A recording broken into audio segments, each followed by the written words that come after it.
I am owned by a monster, tattered shingles for its hair. Its skin is made of wood, paint peeling everywhere. Oh, his eyes, they number 20, each one's glasses cracked and skewed. I attribute that directly to the frames that are unglued.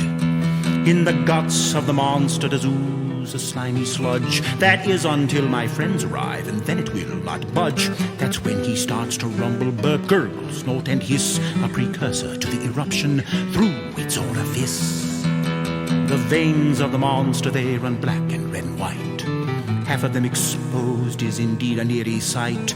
With the other half entangled, it's a wonder that life flows to the top of his rotting head, down to his crumbling toes. In the bowels of the monster, there lives a gaseous beast, a fire-breathing omnivore. On dollars does he feast, and when the mercury dips, he goes into a frenzied feed. That is usually the time that I in anguish start to plead. Dear adversary, have mercy on this soul. It was never my intention to grant to you control of my resources, my energies, and most of all my time. I pray, dear Lord, a year from now that I'm not living with this monster and his children too. Their last name is Appliance, and what they say they'll do is simplify my life, divide my work by two. But if you've ever cleaned a Cuisinart, you know that's all but true.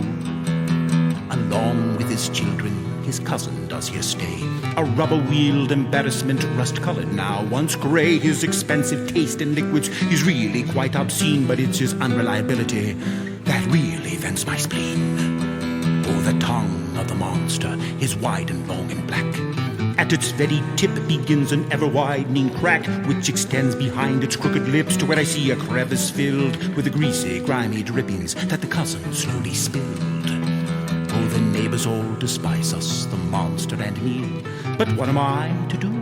How can I make them see that I've tried in vain to sell him his values all but nil, except to his friend the taxman, who still sends a yearly bill? Oh, dear apartment dweller, purveyor of the dream, to be a great American, attain the goal supreme. I support you in your struggle, your desire to see it through. My dear sweet child, do I have a deal for you?